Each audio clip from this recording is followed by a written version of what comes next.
So Waheed Bajwa is a professor at Rutgers University, and more interesting, uh, okay. And interestingly, he's actually an ECE, so electrical and computer engineering professor, with I think some joint appointments as well.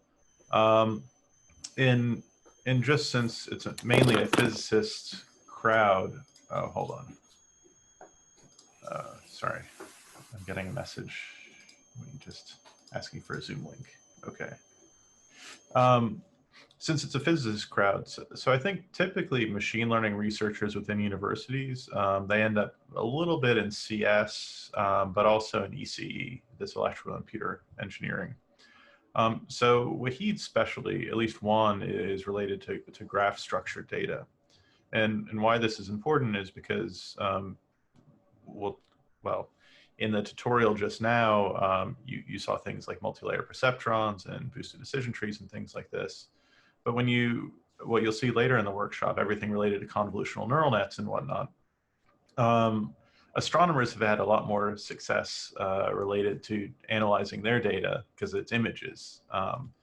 Whereas our data can be a bit more, I don't know, graphical in nature, as you'll see in this.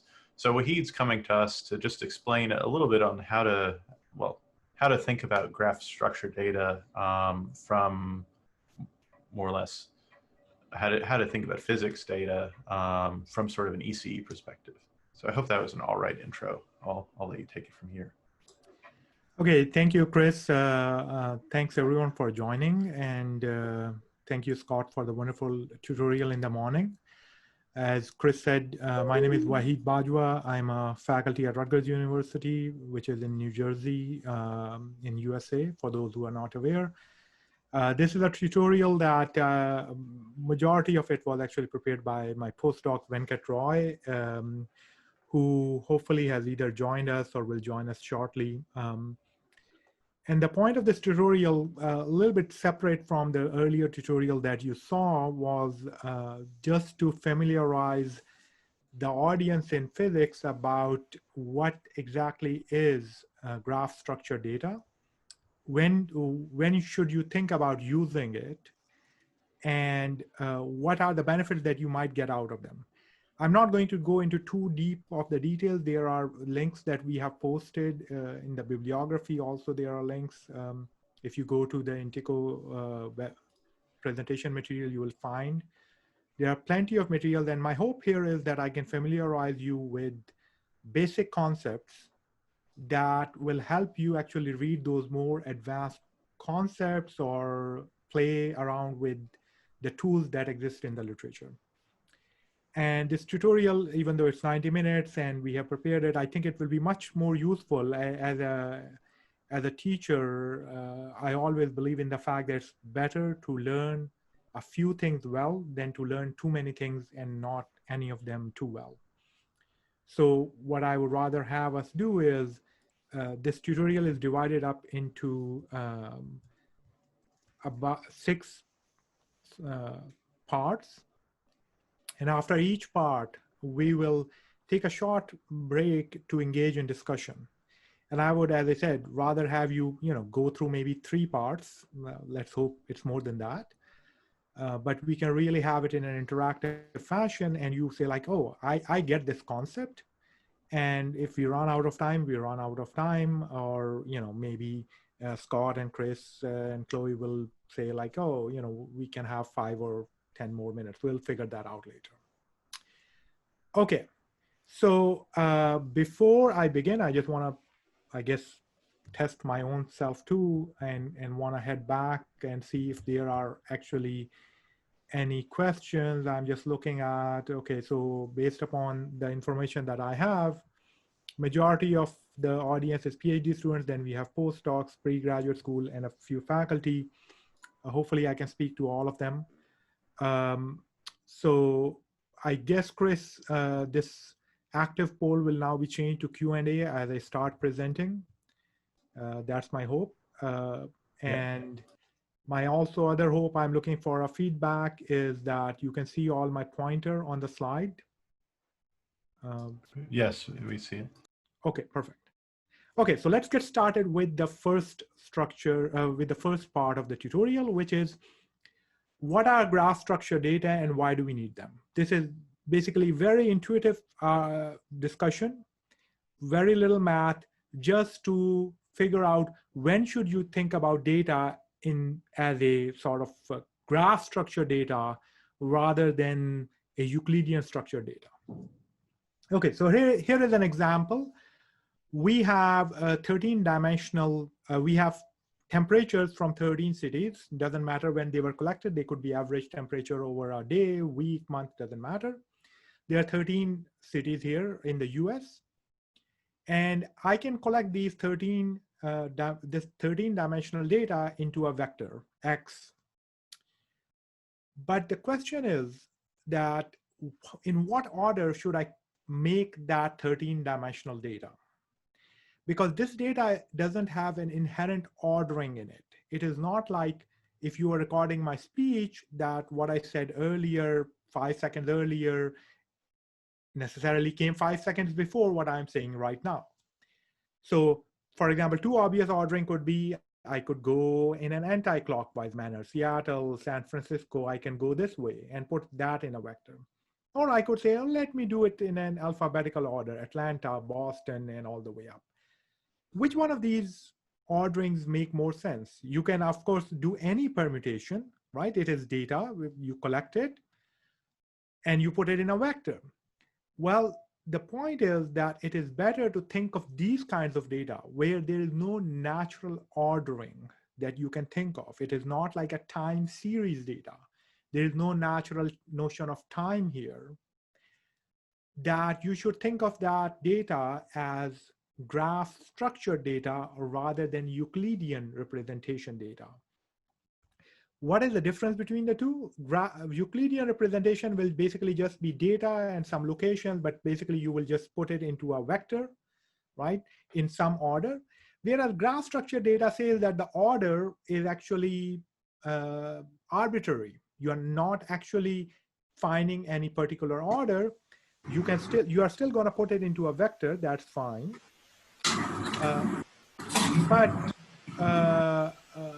But you have also connectivity, which tells you that how different cities are connected to each other. Now, how you come up with this connectivity, we'll discuss later, but basically a very important component of graph structure data is that you point out what is the relationship between different data points in terms of correlation and so forth, okay?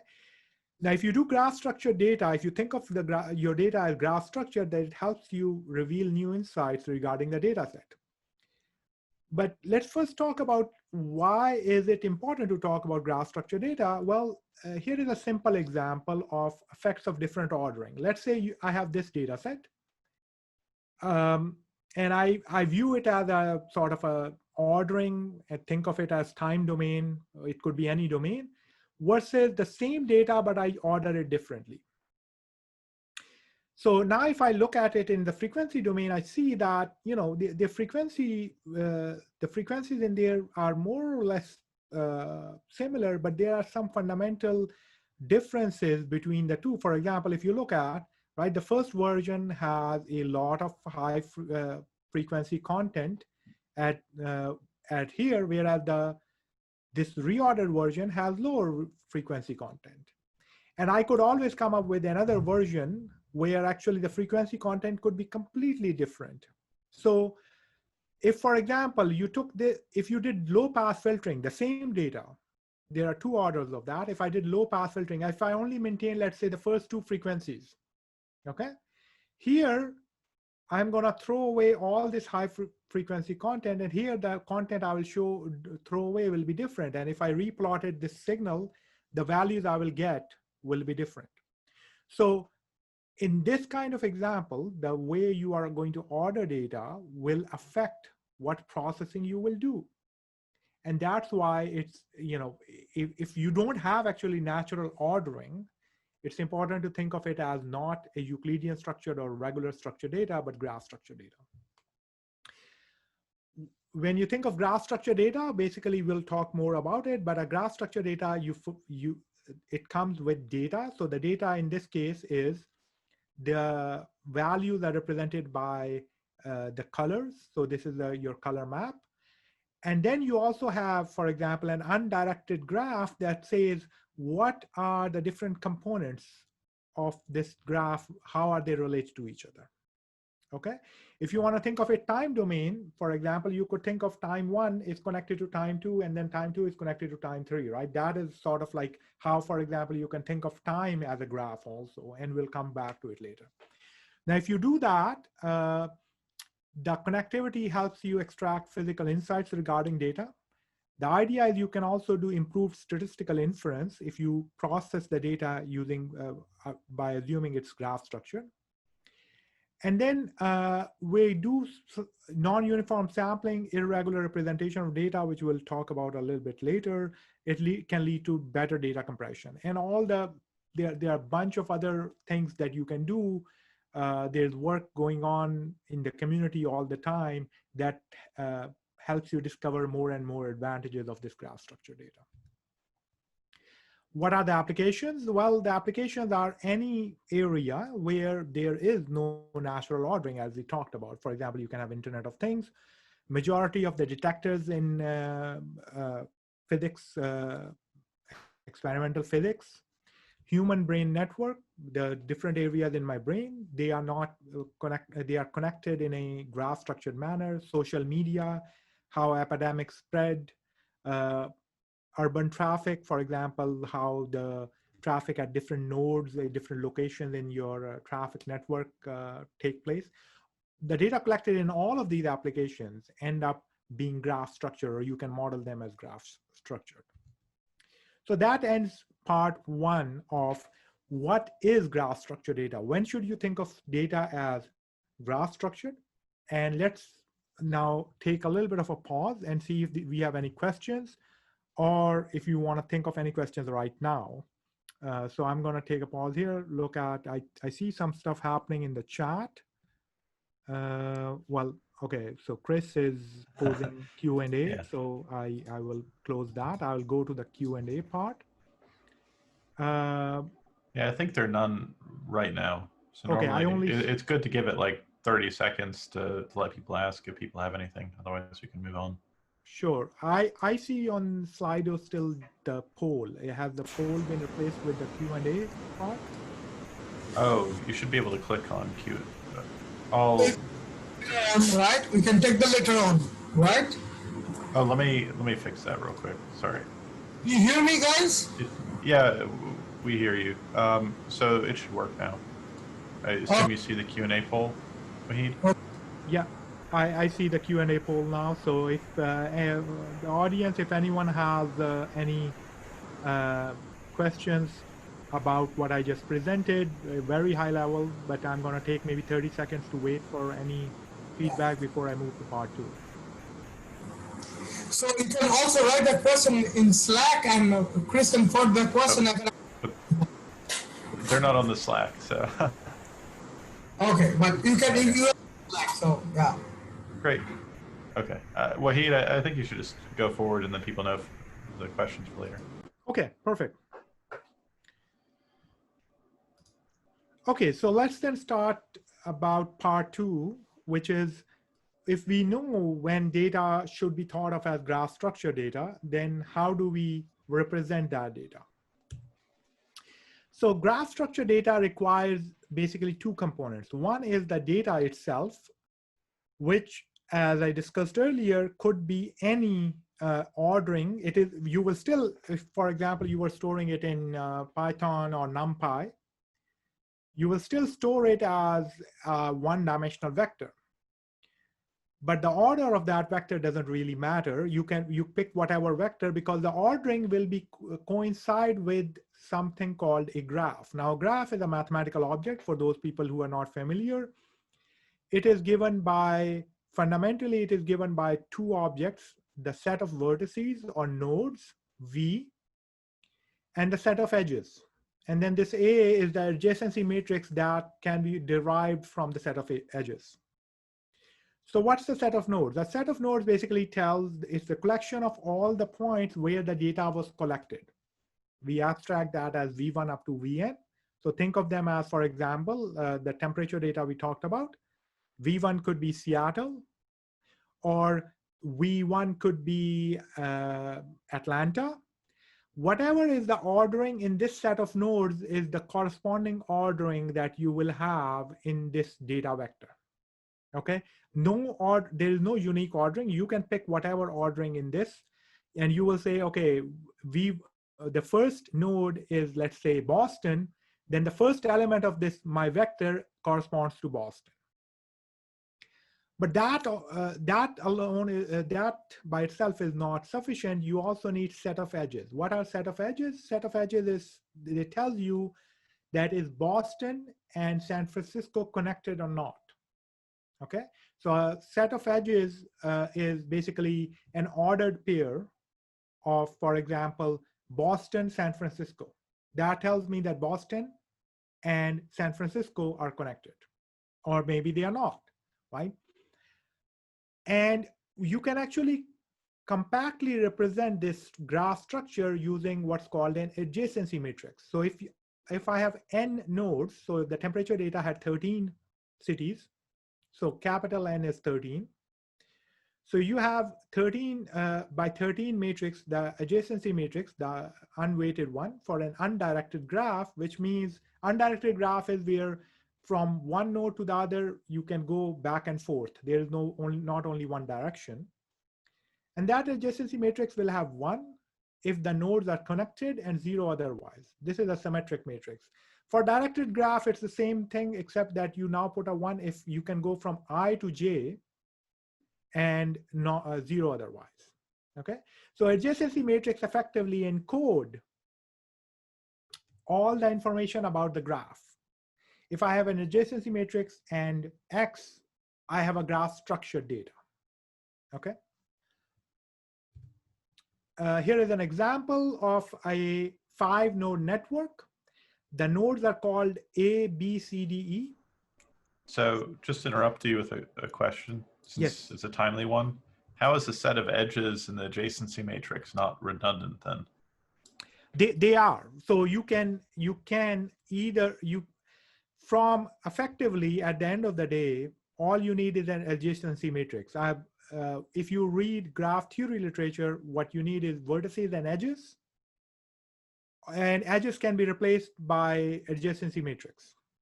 That is totally fine. You don't, in terms of what you store inside your computational system, is effectively an adjacency matrix, or what we'll see later, a Laplacian matrix or graph Laplacian. Hopefully that addresses the question. If it doesn't, then just please send a follow-up and I'll address that. Okay, so an example of how you make the adjacency matrix. Here you have A, B, C, D, E. So A is connected to E. Now here I decided that I will use the order as A, B, C, D, E. So if I have a 1 here, this means that A is connected to D, which is this thing, right? And A is connected to E. So what this says is that here, A, B, C, D, E, I label these here and on the columns. And this means when I look at this row, this means that node A is only connected to node E and D and E. Node B is only connected to node C. Okay, and node C is connected to node B. Of course, and this is of course going to be symmetric, and so you get this adjacency matrix. If you sum the rows or columns, you get what is called the degree of a node. The degree of a node is the number of edges that end at a node. So you can also, using just the adjacency matrix, you can also compute the degree matrix. The degree matrix is simply telling that node A has 2 edges. So it's a diagonal matrix. Node A has 2 edges, node B has 1 edge, node C has 2 edges, node D has 3 edges, and node E has 2 edges. So all you need to describe the graph is the adjacency matrix, because the adjacency matrix is also encoding actually the set of vertices. And in general, you just encode, just like in a typical machine learning problem, if you are given a textual labels, you encode them into numerics. You can encode A, B, C, D could be just actually 1, 2, 3, 4 or 0, 1, 2. So you just label them as node 1, 2, 3, and you have a mapping. What is node 1 in another table that you can refer to.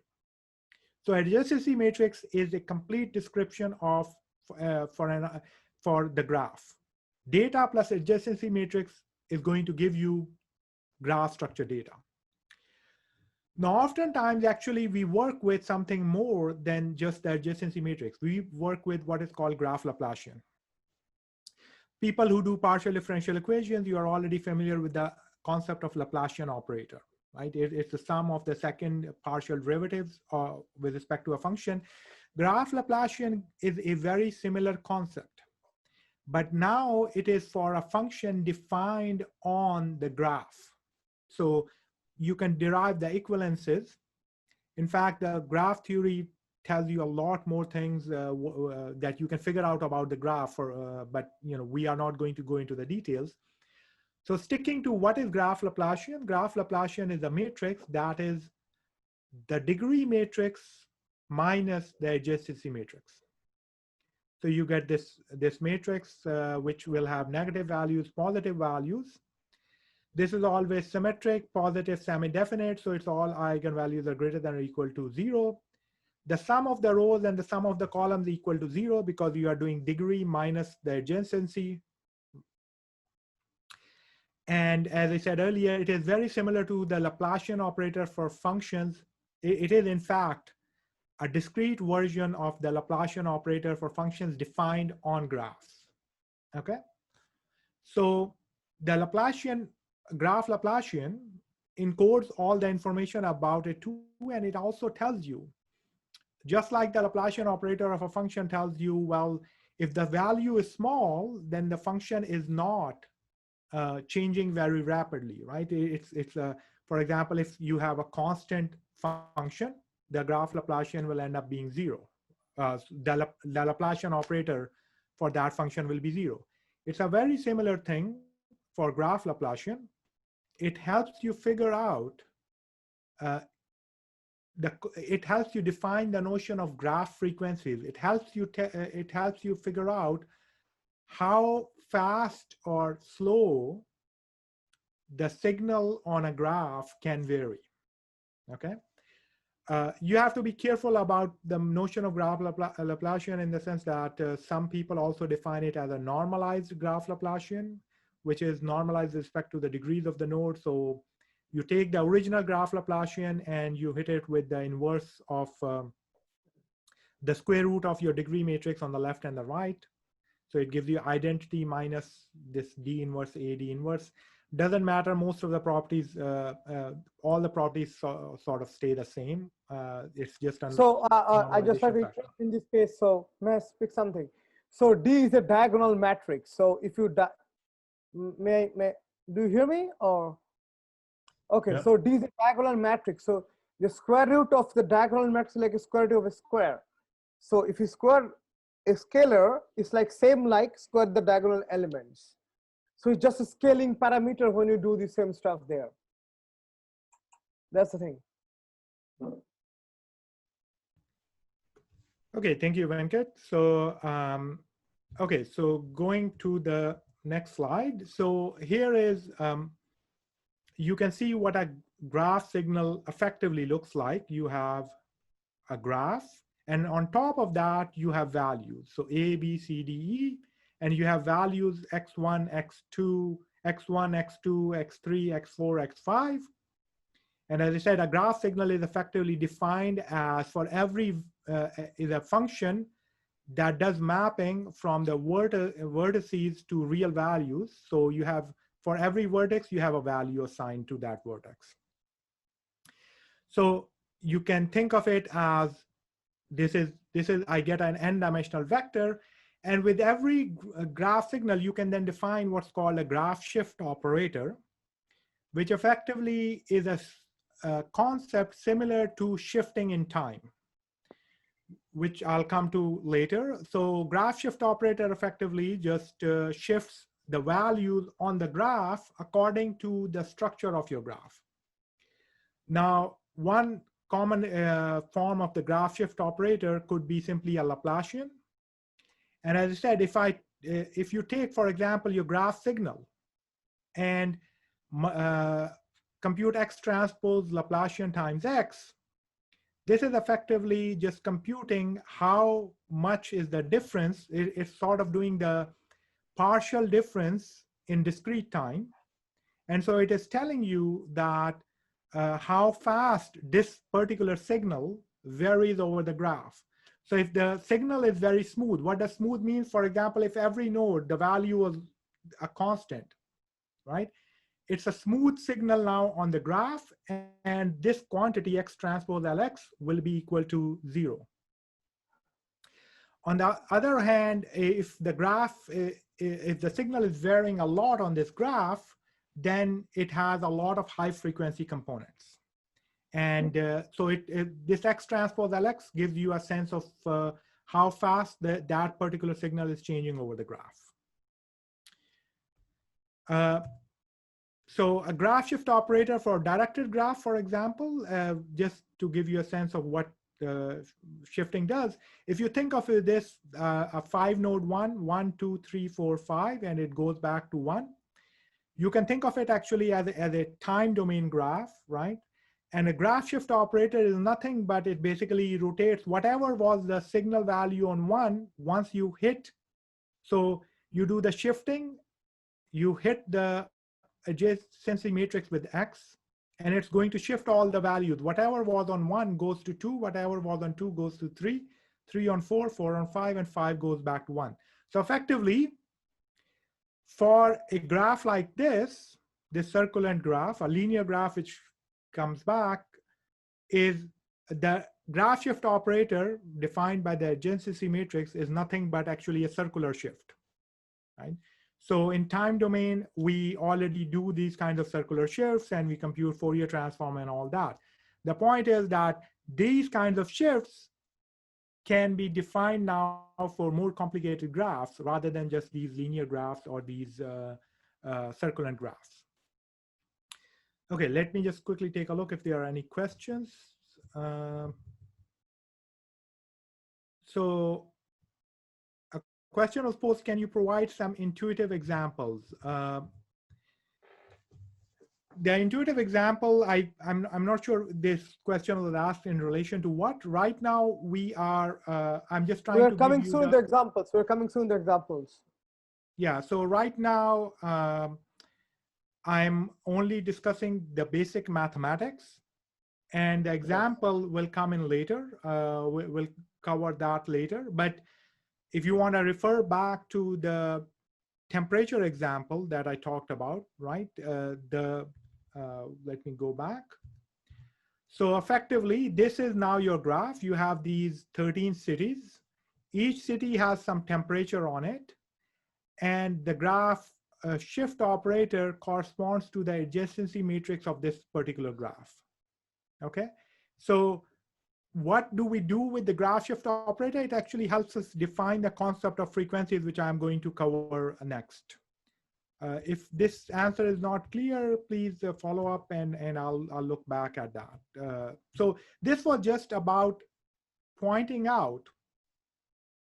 The first part was intuitively, how do you think about a graph shift? How do you think about graph structure data? Part 2 was, if you know something is a graph structure data, what is it that you need to fully describe it? And what you need is only 2 things. You need both data and you need an adjacency matrix. Sometimes people, instead of adjacency matrix, they talk about graph Laplacian, which also encodes the same information. And sometimes people talk about graph shift operator, which also is defined in terms of either adjacency matrix or Laplacian. So this part was sort of more abstract, is this is what you need to describe a graph structure data. Okay, we will come to more particular cases of that later. So before I start part 3, which is now that you know. Real quick, you had one more question show up. can you explain what you mean by the signal in a graph? Do you mean the information gradient between? Okay, so what we mean by signal on the graph is that, let me go back. The signal are the values that you collected. On every node, on every node. On every node, and what, for example, if you think of as a detector in physics experiment, right? You could have the data being just a, let's say, 128 dimensional vector. That is not a graph signal. To define a graph signal, I basically say that the sensor 1 had this value, sensor 2 had this value, sensor 3 had this value, and all of them are connected in a certain way. So when you say signal defined on a graph, you basically call each place where you are collecting data, that node, which could be a sensor, it could be, let's say, a computer, it could be any other place where you are collecting data. Each of those things is a node, and associated with that node is a value that it collected. So a graph signal is basically collection of those values in addition to the fact that you know what the underlying connections between those nodes was. I'm not sure if that answered the question or not. Please feel free to either ask a follow-up on there. Okay, thank you. So are there other questions? I see. Yeah, there's one more if you want to go to the presenter. So, yeah. On the signal in a graph, just at least the way I think of it, based on that answer and this other work we've done together, is it's just the amount of light seen by some channel or some detector. So if you have like hundreds of channels in a dark matter detector or millions in a collider experiment, you have many different detectors which all measure some intensity of energy depositions, and that could be like a graph with some signal on it. Okay, so is it correct to think of the adjacency matrix graph shift operator as a first derivative and the graph Laplacian? So first of all, the graph Laplacian is sort of, the graph Laplacian is the inner product of your gradient with the divergence. So it's if you want to use the notation del dot del f, right? Graph Laplacian is the sum, just like if you think of it as a Laplacian operator, that's the summation of these second order partial derivatives squared, or sum of all of them, right? So it's a scalar. When you apply it on a function, you get a scalar quantity. So graph Laplacian is that it's a sort of second order partial derivatives, and that second derivatives are with respect to these edge nodes. The second thing is that graph Laplacian can be a graph shift operator. So I can't say that graph shift operator is first derivative and graph Laplacian is second derivative, because graph Laplacian can be applied as a graph shift operator. Okay. May I interrupt? So okay, maybe I can mute myself. Venkat, you want to say something? Okay, so the thing is that, I mean, so graph shift operator can be an adjacency matrix, can be a Laplacian. So the thing is that, I mean, the Laplacian is actually a scale version of the adjacency. So you can choose your own graph shift operator. It goes like that. As long as it's symmetric, it does your job.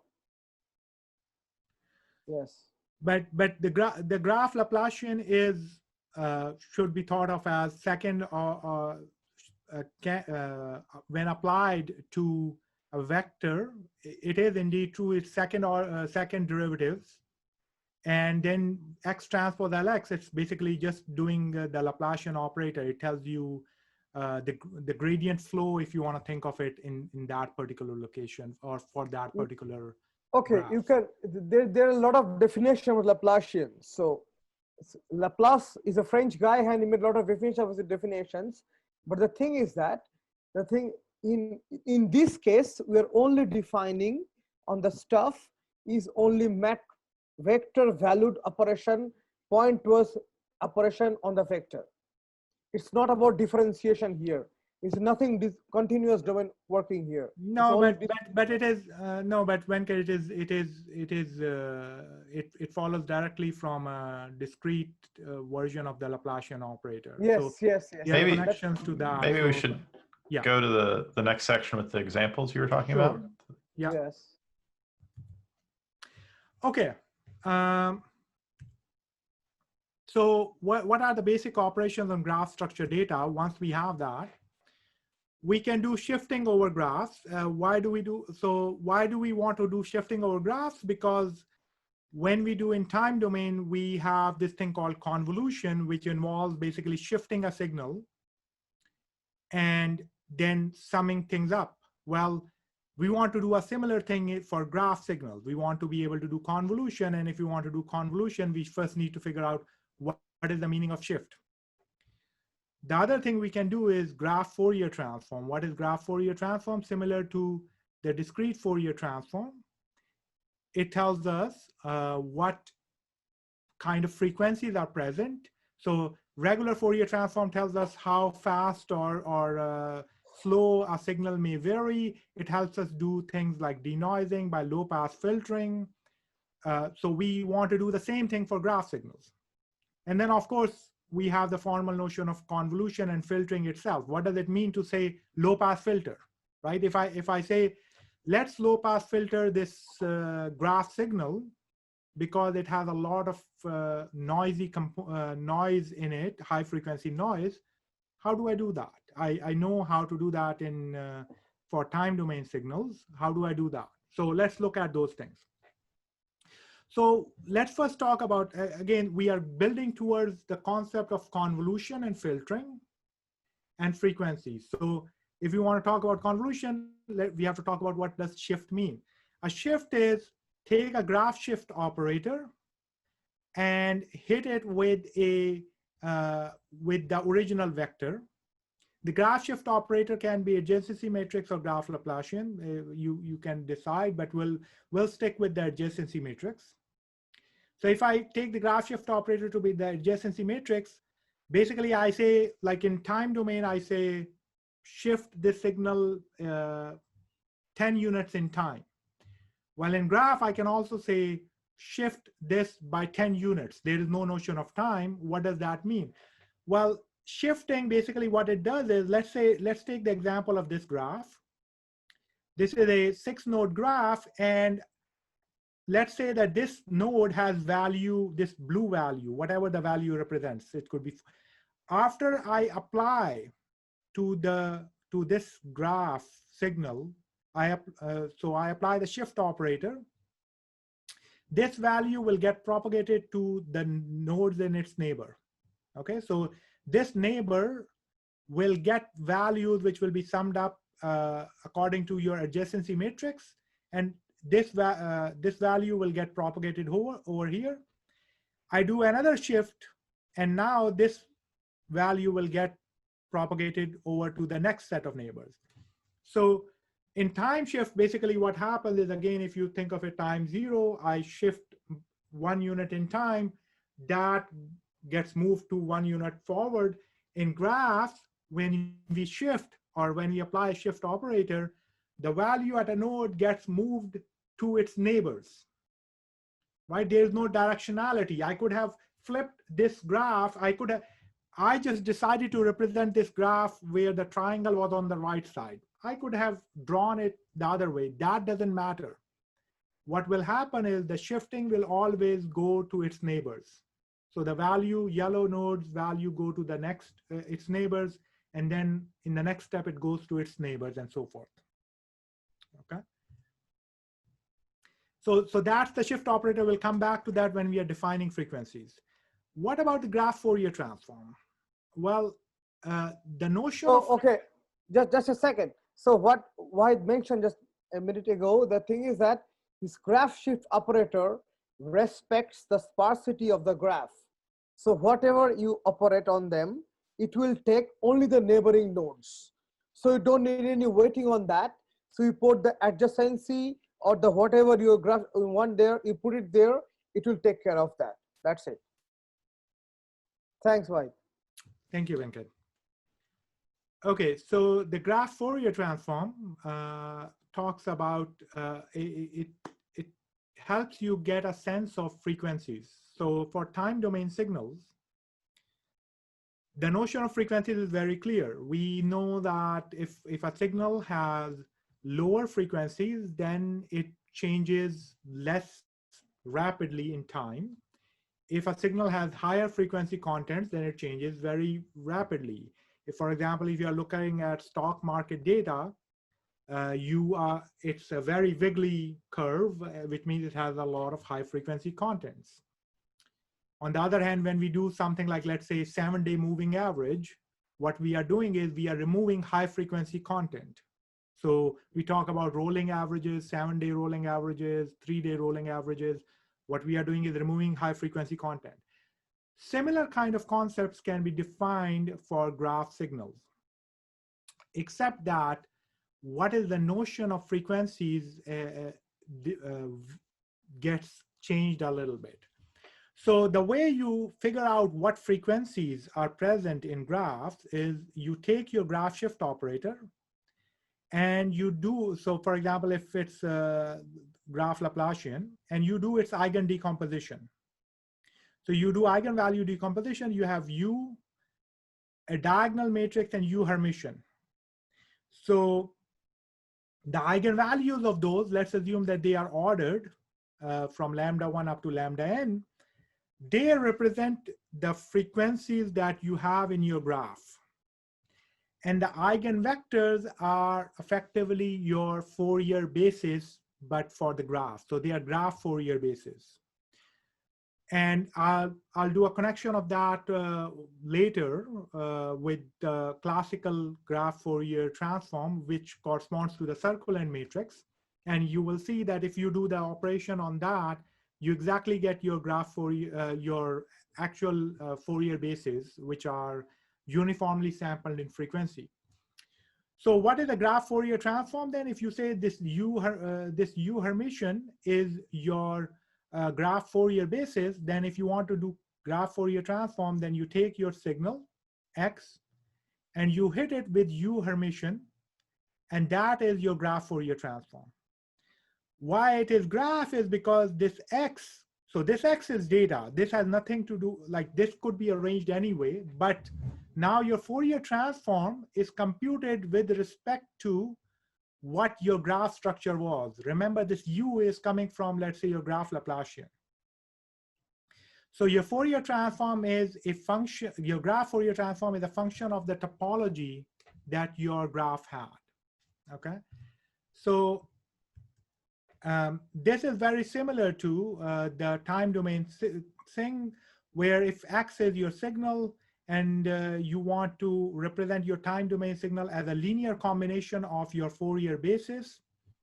Well, in graph Fourier, in graph Fourier transform, you are also taking your time domain signal and you are writing it as a linear combination of your bases, but your bases are no longer now these nicely sampled frequency bases. They could be any basis, they are orthogonal, but they could be any basis that come from your graph, okay? So here is a simple example that hopefully will resonate a little bit better. Let's say I have this, this 5-node graph.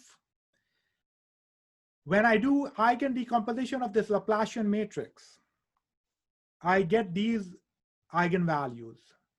So these are my eigenvalues, are my frequencies that my graph Fourier transform will reveal to me.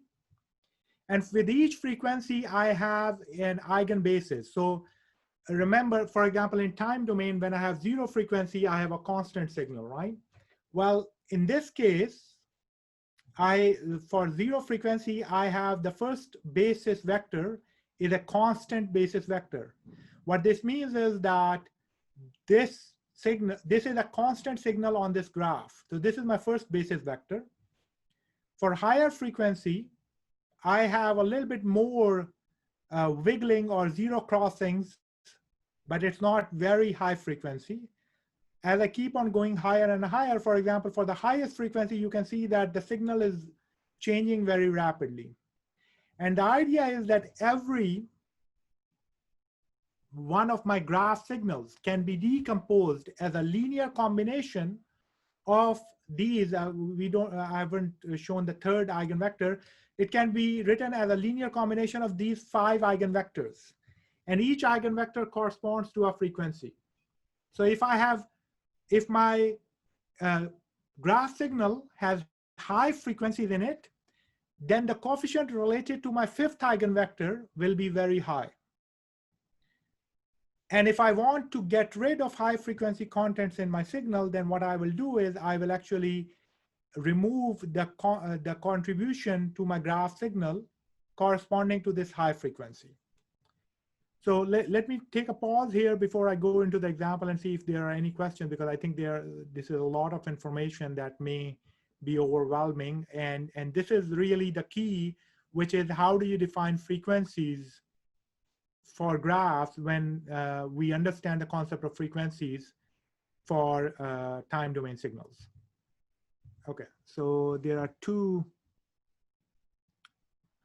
Okay, so the first question I have is, in practice, how does one choose a graph topology? Is this determined using knowledge about your detector and data processing structure? This is an excellent question. And the way you pick your graph topology is part 5, I believe, of the discussion will cover that.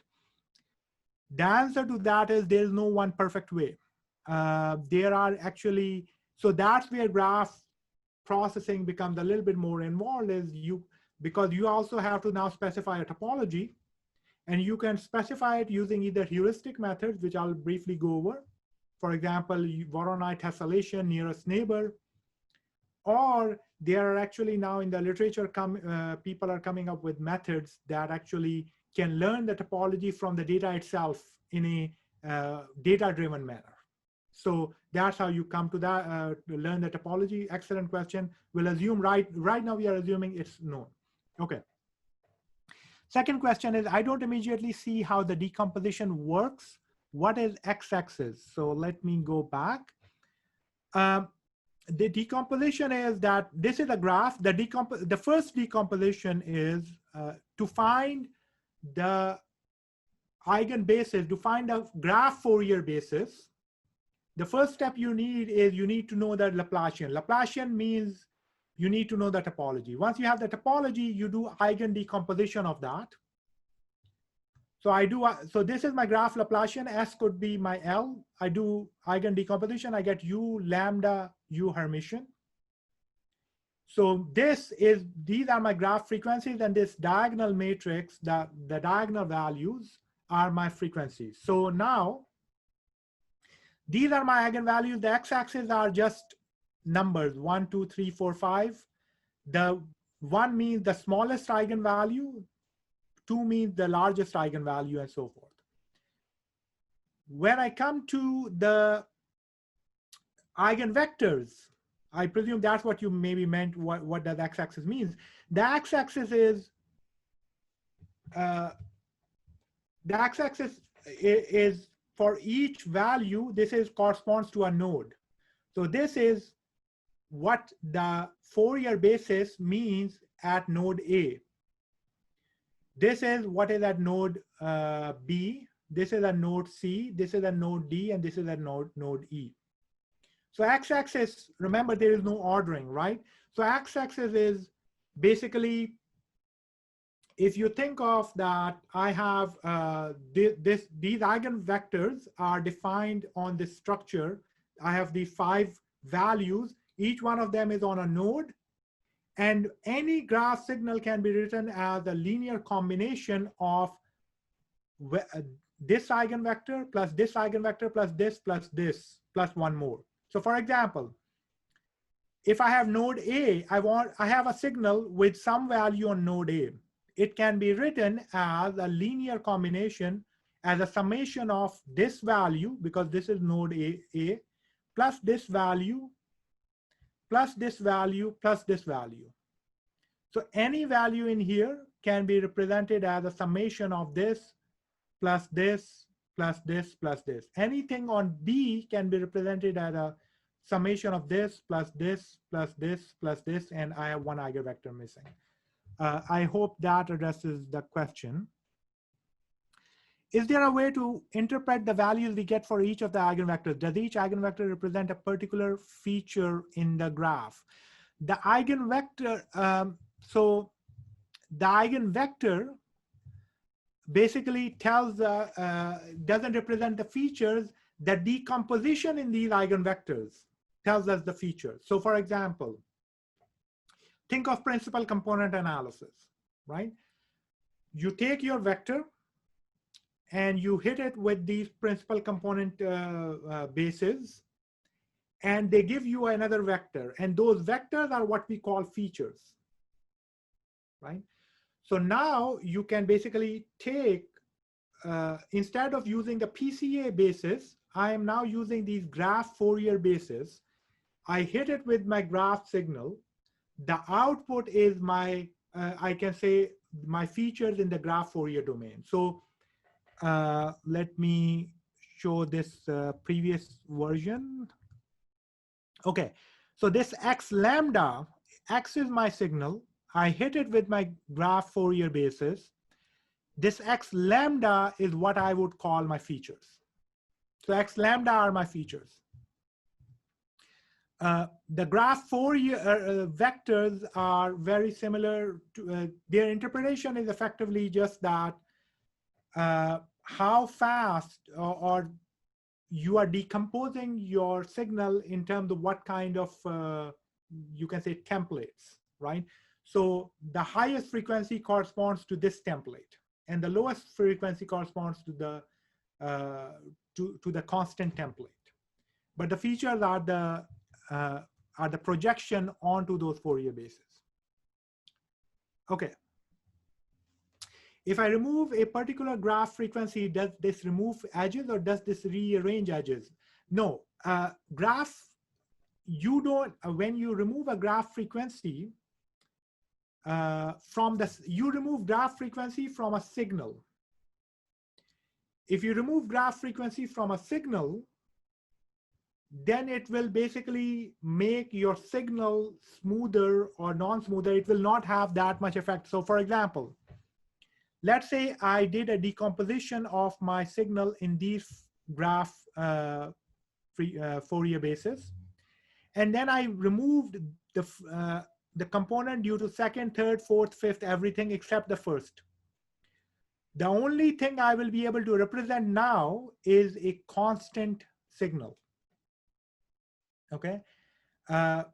If you remove, I guess you are saying if I turn this, thing into a 0, so maybe your question was related to, I make one of the eigenvalues 0. Yes, in that case, you are changing the topology. If that was what your intention was, that you change your eigenvalue to 0, then you are changing the topology. It could mean changing the edges. For example, if I made all of my eigenvalues 0, then I am left with a 0 matrix, which means that it has no edges. So perhaps that's what your question was, rather than the other one of removing frequencies from the signal itself. Okay, I hope that answers some of the questions. Let me go to the second part of this. So we talked about the connection between graph Fourier transform and discrete Fourier transform. The relationship is the following, that a discrete Fourier transform is effectively related to these circular shifts. So you can think just a second, Waheed. So just can you please go to before slide, the slide before that. Yes, so just one comment to the audience. Very nice explanation by Waheed, by the eigenvector decomposition and stuff. So if you look at the first, and the fifth eigenvector, you see the number of zero crossing. So if you see the first eigenvector, all the magnitude of less than 0. And if you look at the fifth one, there are 3 zero crossings. So that's give a notion of the change of the signal on the graph. So if you look at the first one, there is no change. If you go to the fifth eigenvector, there are 3 zero crossings. I see 1, 3, and 5. So there are 3 zero crossings. So that somehow give you a notion of how the signal changes on the zero crossing. So just for the just adding on the explanation of why. That's it. Thank you, Venkat. Okay, so if you look at this circular graph, this is the 8-node graph. So this circular graph, if you look at the shift operator for that or the adjacency, it basically looks like a circular this matrix. And if you diagonalize this matrix, effectively you get Fourier-like bases. The actual Fourier basis or DFT basis that we are used to working with for time domain signal. So the point is that the graph Fourier transform generalizes structures to structure that just don't look like this circular structure, which is what the Fourier transform, original Fourier transform that we are used to doing deals with. Okay, here is an example that should now maybe resonate a little bit more. So this is this is image taken from this signal processing magazine paper. This is Minnesota road graph. So Minnesota major roads in there, and the spikes are basically the traffic that is involved there. So you have different spikes in there, right? And so this is a graph signal. Why it's a graph signal? Because because at the intersections there is no natural ordering. You have a graph topology. So basically what you can have is this signal represented with respect to the topology. And let's say you collected this data over, let's say, 1 day or 1 month or whatever, and you are trying to figure out some key characteristics of that. Well, you can compute the coefficients of this signal by projecting it onto the graph Fourier basis. So effectively computing the features in the graph Fourier basis. And if I order them, right, then what I see is that the features with respect to low frequencies, there are a lot of those features, and then for high frequencies, there are not too many. What does this mean? What this means is this tells you that there is not a lot of high frequency variation within the Minnesota road graph.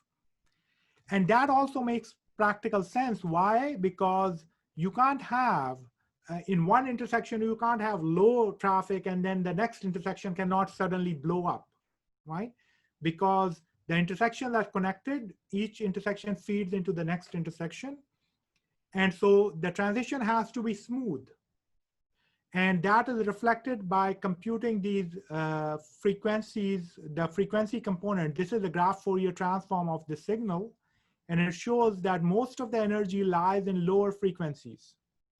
There is very little energy in high frequencies. So for example, if you are doing compression, on this signal, you could actually throw away all of these values and keep only the values in here and not lose any information in the signal, right? Similarly, if you had noise, which is one of the examples that Venkat will present later, if you have high frequency noise, you can actually do low pass filtering, which we'll discuss later what it means. And that will smooth out the signal. It will remove a lot of sensor noise from your signal. You could have done the same thing using time domain tools, but those tools would have been ad hoc depending upon how you ordered the data in your vector, okay? So are there any questions about this example? I don't see any questions. We'll come back to this example. Okay. Is the length of the roads encoded? No, it is, to the best of my knowledge, it is not encoded. Venkat has a hands-on example of this later that he will cover. So do high coefficients for low frequency components imply that there are only small changes to values between nodes? Absolutely. What that means is that across nodes, things are not changing very rapidly across neighboring nodes, right? They can change if once you go far away, but across neighboring nodes, things are not changing very in a ridiculous manner. Because if things were changing very fast across nodes, then that's a notion of high frequency. Similar to in time, if two time steps are up and down, right? So our Dirac delta, right, for example, has very high frequencies because it goes up and it comes down. So if you have low frequency, that means that neighboring nodes are fluctuating, the values on them are fluctuating very slowly. Okay, that was a very good question. Any other thoughts about this example? So this is one thing if you want to think of it, the notion of frequencies. So now let's talk about then how do we do then filtering, right? So let's say you have this graph Laplacian. So the shift operator is graph Laplacian. You did its Eigen decomposition. You have now the Fourier basis. So how do you do, for example, filtering in canonical time domain fashion? Well, we know filtering is convolution. And convolution in time is multiplication in frequencies, right? So if I am convolving two signals in time domain, classical signal processing, I'm convolving two signals. That is equivalent to computing their Fourier transforms, multiplying them and computing the inverse Fourier transform. So one way of doing filtering is very similar. X is my signal. I compute its Fourier transform. So now this is in frequency domain. Okay. So now these are only frequencies. And then I multiply it. I multiply it with a diagonal matrix where the diagonal entries tell me which frequencies I want to keep and which frequencies I don't want to keep. So remember that the first entry on this diagonal represents low frequency. If I want to keep the low frequency, or I want to amplify the low frequency, I will replace that diagonal entry with maybe 5 or 10. If I want to get rid of the low frequency, I'll replace that first diagonal entry with 0. And then, so if I want to maintain the high frequency, I keep the value 1. If I want to,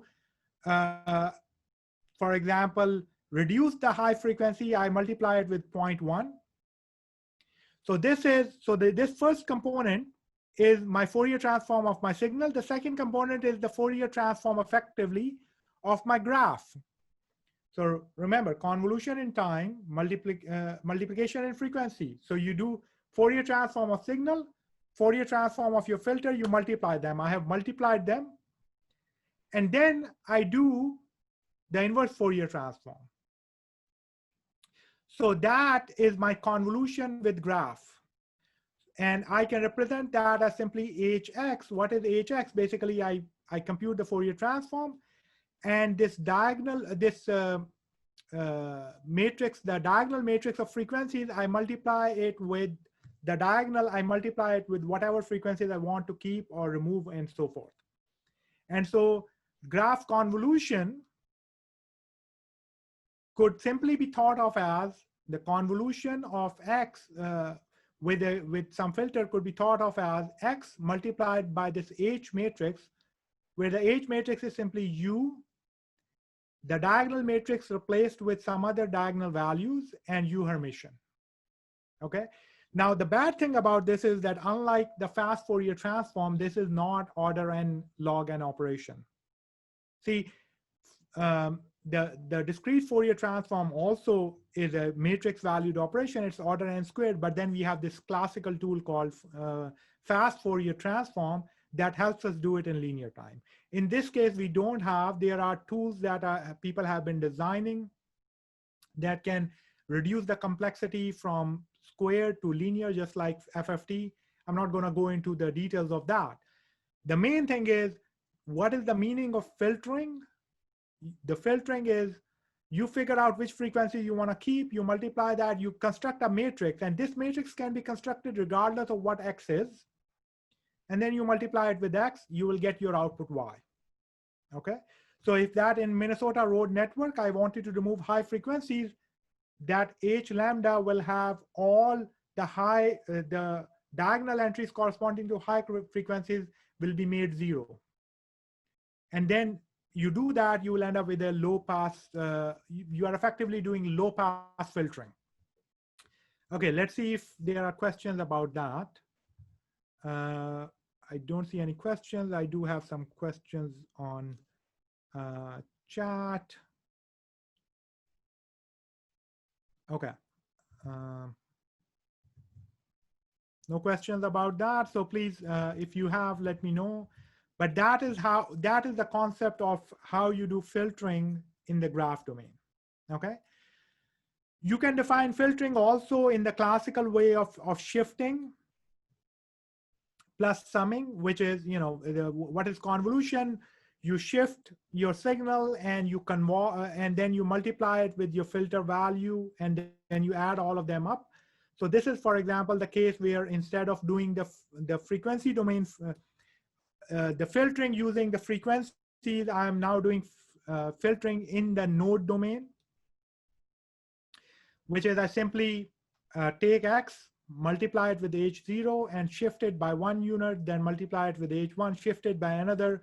The shifting here is not in time domain, but with respect to the graph shift operator, and I get Y equal to H0x plus H1SX plus H2S squared X.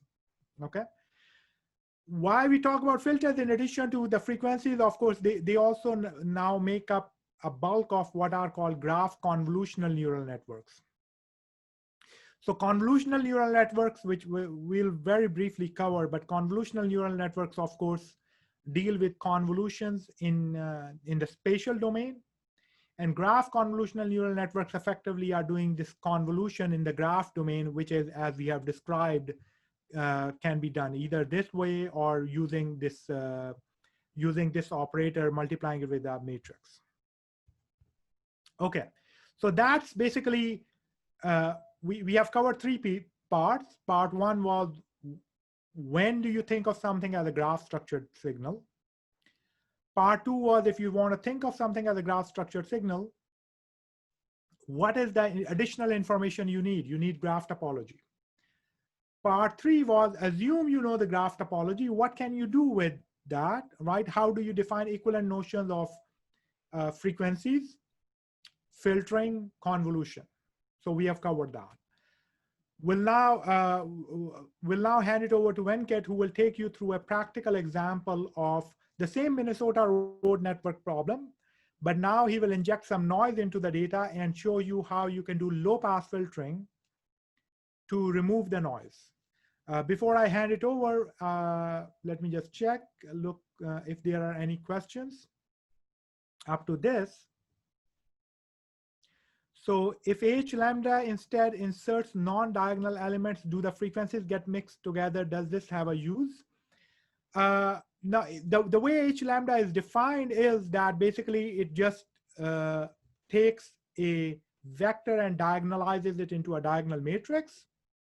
If you do a non-diagonal one, then it's then the effect, I honestly haven't thought about it, but I don't think it's a yes, it will include. Now you will have the entire summation. It won't be AI, UI Hermitian. So things will get mixed, and whether it has any sort of intuitive understanding, I haven't thought about that, sorry. Maybe if Venkat has any thoughts about it, but I haven't thought about it. Okay, so if there are no questions, I'm going to hand it over to Venkat Venkat, you can use my slides and discuss this. Are you ready? Do you hear me, guys? Do you hear me or not? Yes, we hear you. Yep. Okay, perfect. So let me share my screen. So first of all, thanks to Waheed about discussing every fundamental details on graph signal processing. So the thing is that, okay, I'll give you a notion of the thing that, I mean, there is no royal road to geometry, as Euclid said. So now I go back to some of the simulations and give you some practical notions of how graphs look like. So may I share my screen? Okay, good. I can do that. Okay, good, very nice. So before that, first, okay, so the courtesy to the people who made this in EPFL, it's a very fantastic graph signal processing notion. It's called GSP box. Because I gave these tools to people who can use and play with that. So one thing is that, let me run this and okay, let me see what comes out.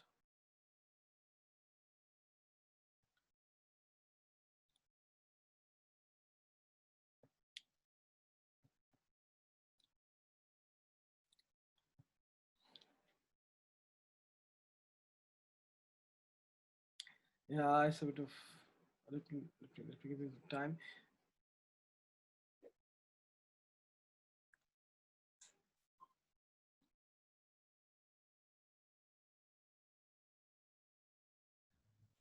So while Venkat does that, I know the community here likes to work on Python more. Some of these toolboxes have been developed more in MATLAB, and they have, this code is available on the Indigo website. So if you want to play with that, I'll hand it over back to Venkat.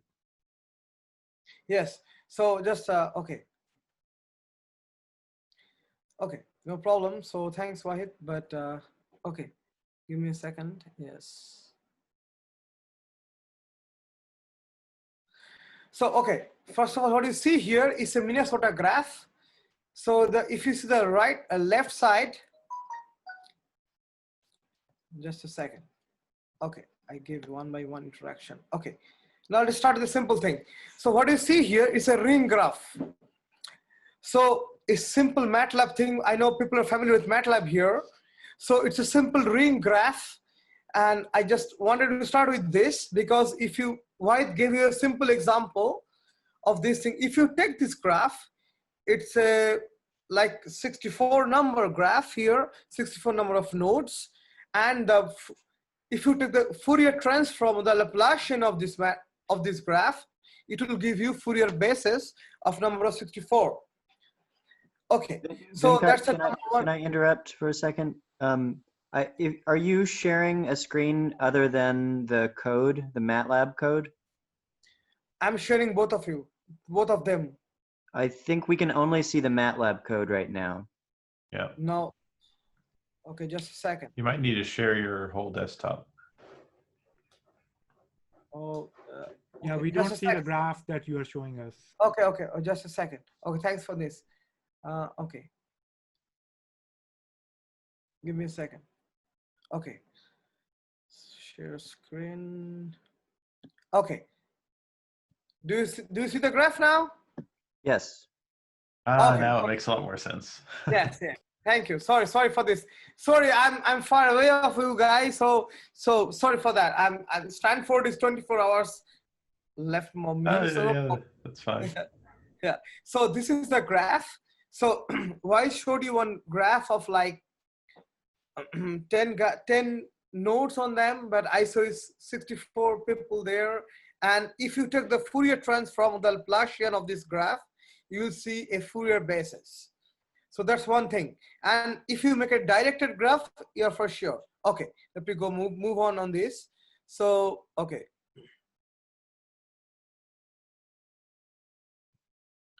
Okay, no problem. So now I go for make this comment. We're unable to see your screen again. Wait.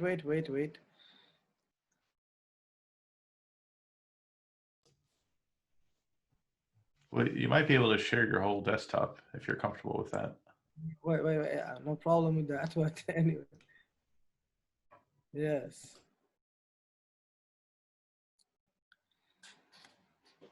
Okay. So do you see my screen and the graph as well? No, I see the code, but I don't see the image. Okay, just a second.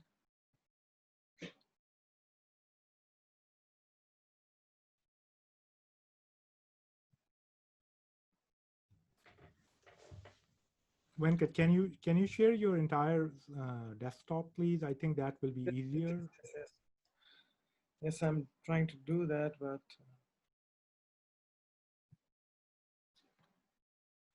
what do you see right now? We see Okay. the Just MATLAB your code. MATLAB code, denoising Oh. example. Yeah, you're Yes, not yes. showing the desktop. You are showing just the MATLAB. So you need to be able to show the desktop. You will see it. Just a second. Yeah, and unfortunately, we are running out of time. Yeah, I'm there. What do you see now? Oh, now we see, yeah, everything. Yeah, that works. Okay. Before go to Minnesota graph, this is a Swiss roll graph. It's a Swiss cookie. So there's a Swiss roll thing. So you see, the thing is that there are a lot of nodes there, how they're connected. So this is, I want to give, before go to Minnesota graph, what I want to show is that how the graphs are connected. So that's one example of them. Do you see that properly? Yes.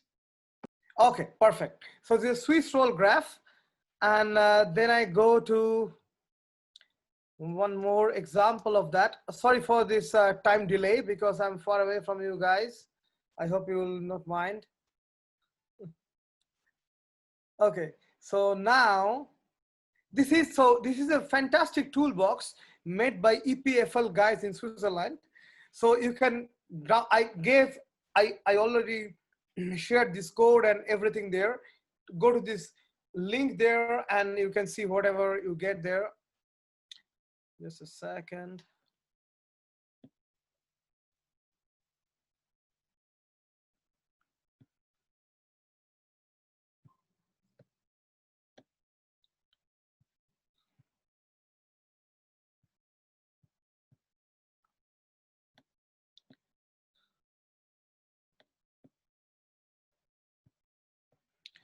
Okay.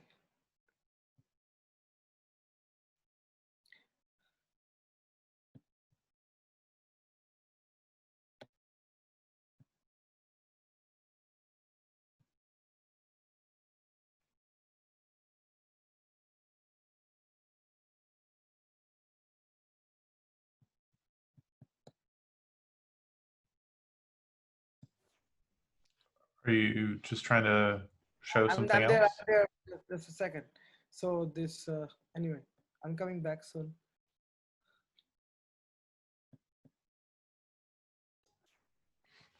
Oh, now it's okay. Just give me a second. Okay. Just so you know, we have 10 minutes left for the day. I don't know if there are any other questions that have popped up. No problem. Just a second. Okay. So let's give you a demo of this. So first of all, if you look on this figure here, you look at the same We can't see anything. What do you see? Nothing. You are not sharing anything. Okay.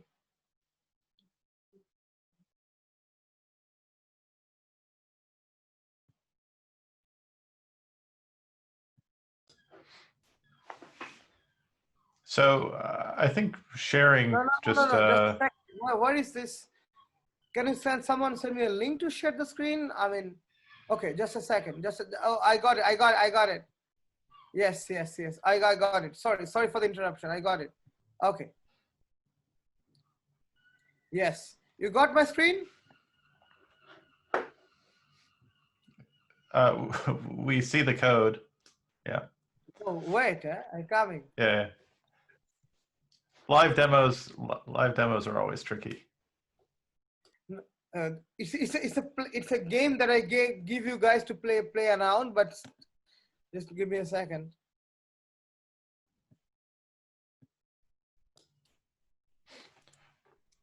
You see it's busy there, right? So yeah. So what I'm wondering, just for time, so we have 10 minutes. Yeah, I don't know how much time we'll have for questions, but are there sort of high level things you want to make back at the slides, or? Yeah, let me, I mean, Venkat, why don't you figure it out and let me just, move along and. No, the thing is that it's there in the slides. The same thing I'm going to show you guys. First, I show some examples of the graphs. Then put on the I think your screen share is frozen, just so you know. So I think that it might have to do with the connection. So I suggest, yeah, we move back to slides if there are things to say there. Okay. Venkat, I'm sorry, but I guess we should maybe move on given in the interest of time. I'll quickly. Okay, but it's the same thing is there in the slides. So yeah, I'll try to. I was hoping. So, okay. What Venkat was going to show you in the demo, the code, the MATLAB code is there. I guess we should have probably tried to do it in live earlier. It didn't work out. So let me just see if I can. Okay. So this is basically the same Minnesota graph, and on top of that graph, this is what the structure looks like. And this is, of course, the eigenvalues of the Laplacian matrix. As you can see that they smoothly rise up. So this is 2,642 nodes in there. So you have 2,642 eigenvalues. And on top of that, what Venkat did was basically he used a radial heat kernel centered around there to generate some signal. So now these values, these colors represent the values. And then after that, so think of these as, some data that some sensors are collecting, and then he added noise to it, Gaussian noise to it. So say these are sensor electronic noise. And now your data looks like this. And our goal is to come back as close to this original data as possible. Now, in the time domain signal, we know that if you have electronic noise, low pass filtering will be an appropriate thing to do. We can do the same thing in the graph domain, but now we'll do a low pass filtering in the graph Fourier basis, where we'll kill off some of the high frequencies. And this is your noisy data. And once you do that, this is what your low frequency component is. You see what the effect is that, as you can see, because you had high noise, some neighboring nodes were changing rapidly. And by doing low pass filtering, now you have smoothness around the signal. So you can see this is your cleaner data, and this is your noisy data. Okay. So this was an example. The code is there, and I think Venkat might be able to stay, we can figure it out if people need to stay back, and then Venkat can take you through the code. Okay. There's this whole notion of, someone asked that, what is the meaning of graph topology? How do you figure out the graph topology? And that is a whole thing in and of itself. In many problems, this is not known actually. And there are many heuristics that you could do. You could do nearest neighbor. For example, if you have a detector sensor, you could say, well, I'm going to connect to the 3 closest sensors that are to me, or in the road network, I'm going to connect it, not the roads, but geographically what are closer to me. You could do triangulation, you could do clustering, tessellation. These are all heuristic approaches. Some work, some don't. The project we are doing with Chris, we are originally right now doing triangulation to learn the topology. There are also more principled approaches that we unfortunately don't have time to go into, so I'm going to skip over those.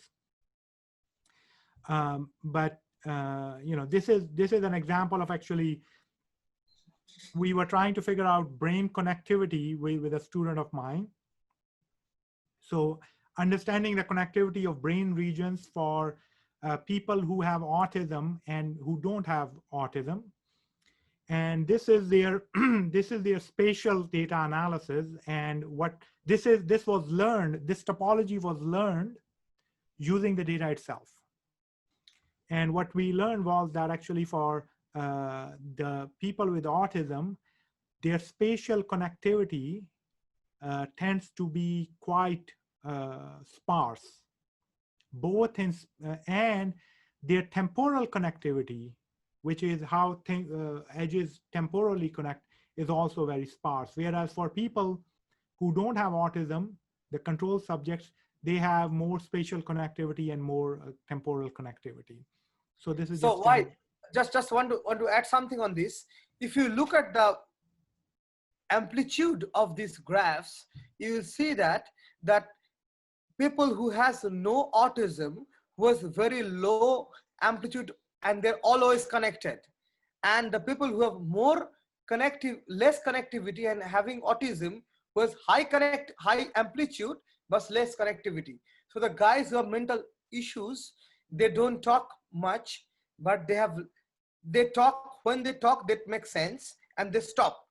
If you look at the time graph on the lower domain there, on the last matrix there, look at the graph, look at the amplitude, 4 here and 0.25 there. So that's the meaning they are having serious autism, because the amplitude of the graph is high, but no connectivity on the less there. That's the meaning. It's a MRI tomography, and everyone has a conclusion. Even the doctors have the conclusion. These people have the same problem. So that's what I want to add. Anyway, thanks, Waheed. Thank you. Okay, let's skip these. And then the part that I just briefly wanted to touch upon, which is that you can also now do machine learning with graph structure data. And what that involves is effectively changing the architecture of your neural networks. So specifically focusing on neural networks, there are two types: graph neural networks and graph convolutional neural networks.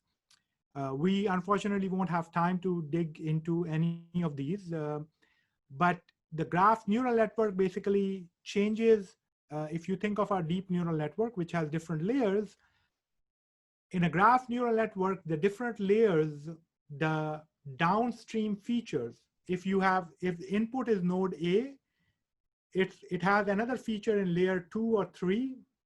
That downstream feature will always have the same connectivity related to your original graph. And then the graph convolutional neural network, in addition, you can combine that, and in addition, it has convolutional steps going on, similar to convolutional neural networks, but the convolution is defined in terms of what we saw earlier in terms of the graph shift operator. So that's how the convolution goes in there.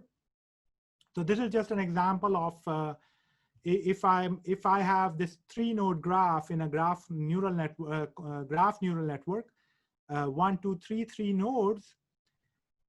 The node 2 is connected to the first 2 nodes. So in the next layer, the feature corresponding to node 2, because node 2 is connected to 1 and 3, the feature corresponding to node 2 will only be calculated using the features of node 1 and 3. They will not, so if you had other nodes also like 4, 5, 6, 7, but they did not connect to node 2, then the downstream features will not have connections, will not be calculated based upon 4, 5, and 6 nodes. So that's the major difference between a regular neural network and a graph neural network, which is that the graph topology defines how the downstream features are calculated from your other nodes. And so the adjacency matrix effectively comes into play. So what you have is the structure stays the same. In every layer, you use previous layer's features. You weight them, you have to learn the weights. There is a bias term, you apply a nonlinearity. It's the classical neural network, except that the features that you use from previous layers are the only ones that are your neighbors. So this is where graph topology comes in. So if node J was connected to only 5 nodes, you will only, if node I, was connected to 5 nodes, you will only calculate these weights corresponding to those 5 nodes that you were connected to and nothing more, okay? So because I'm right at 3 and Chris said that we should probably also take some questions. If anything you should take out from this, I know it was a lot of information, some of it was abstract, but think about all the way that you learn signal processing or data processing, where you have to learn Fourier transform and all those things. So graph structured data requires similar kind of concepts, but once you start making one-to-one connections, actually the basic steps stay the same. In particular, in machine learning, actually, the graph aspect is coming up more and more, and this is one of the actually, I stole it from a tweet that showed that the ICLEAR, which is International Conference on Learning Representations, one of the tier 1 machine learning and AI conferences, if you look at the growth of different keywords, the graph neural network is exploding from 2018 to 2020, and none of the other sort of popular approaches have exploded that much. And that is because of the reason that people are realizing that more and more kind of data have to be represented as graph structured data. With that, I'll conclude. There is a long bibliography that we have listed. The most important things are these resources. Again, the point of this tutorial was that you can somehow use it as a launching pad to see there are wonderful tutorials by people, talks on YouTube. Sometimes they assume a level of similarity with the concepts that hopefully this tutorial provided, and you can dig deeper into that. So with that, I will conclude, and I guess since we are out of time, I'll leave it up to Chris to tell us how to proceed from here. Well, thank you for the very complete advanced tutorial, and I really liked the last figure that showed how, well, we're learning something that'll help us interpret the things that'll come in the near future. So I posted the Q&A form. I'll give people a few minutes to fill that out. This is the end of the day, so unless you want to ask questions to Waheed, you can drop. We'll start again tomorrow at the same time, where we're entering into more of a normal workshop mode, not the tutorial session of today. So talks and roundtables, things like this. So, well, while people are typing any questions they may have, just want to thank so Waheed, Scott, and Venkat for all of their effort in preparing these tutorials. Let's see, where's the clap button? Okay. Well, I did the equivalent of a Zoom clap, the clap button. So I let me know when I can take questions. I see one already posted. The other thing I would say is, you said the day is over. If the plenary thing is there, and if Venkat is still not fully asleep, perhaps people who are interested, he can take them through the code. I don't know what, but Venkat, don't feel pressured. I know it's midnight at your side. No, I'm fine. I'm fine. Just go ahead. Just go ahead. Okay. So I can take through the codes, but you have to be patient because there's the propagation delay because of distance, and still we're not that good on communications. But yeah, anyway. So let's go to the questions. I think that going through the code, people would need more time to digest what they've heard, but we can see. So the first question I see is a graph neural network with a graph topology defined by, say, spatial proximity equivalent to a CNN. Not necessarily. Like I would say, CNNs can have a sort of like, it depends upon the width of the convolution operator that you are using, and how you are basically, you are doing overlapping nodes or not. So it all depends upon what the end architecture would look like. Having said that, you might be able to, there may be a version, I don't want to, confidently say, but if I understand your question correctly, I think there may be a version of a CNN which maps to spatial proximity graph neural network. If you define your convolution operator in the right fashion, and you don't have any pooling layers involved in that. In that case, yes, there is one case that can be mapped, but not all cases. But I guess to prolong the question, or answer, the spatial proximity one, if it is really spatial proximity based graph, if there is a strong notion of space, then perhaps, as you said, you don't really need the graph. You don't really need the graph machinery. It is when you don't have that, or maybe you have edge effects, which is one of the problems that we are looking at, where, in the detector's boundary, the spatial proximity aspect falls out. Okay, for all the keywords you linked at and showing graphs are hot, what are those papers about? So the thing is, there are different aspects. One is that, in the machine learning community, there is often this terminology that is used, which is called SOTA, which means state of the art. So one of the things is that in reality, the graph-based approaches are not always beating the state of the art other approaches.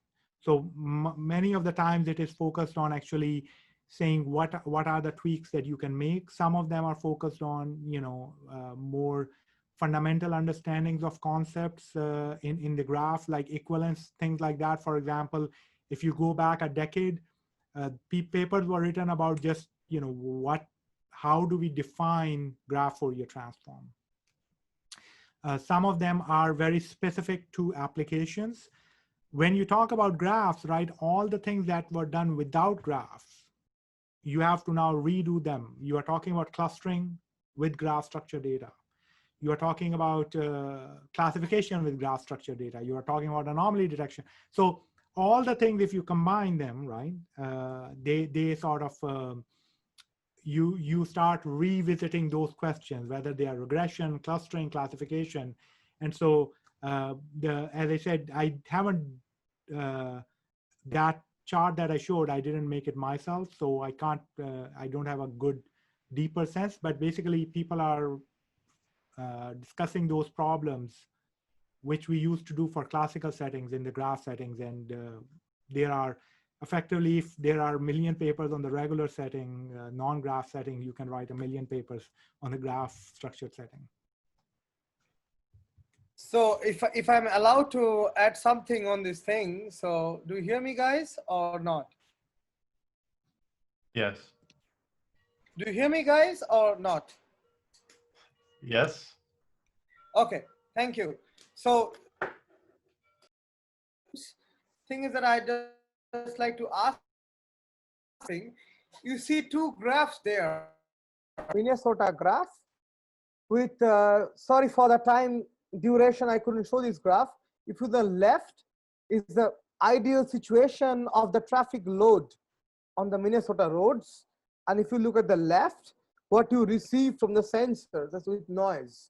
Okay, I say you, I put a Gaussian noise here. No, after graph filtering, what I get is this one.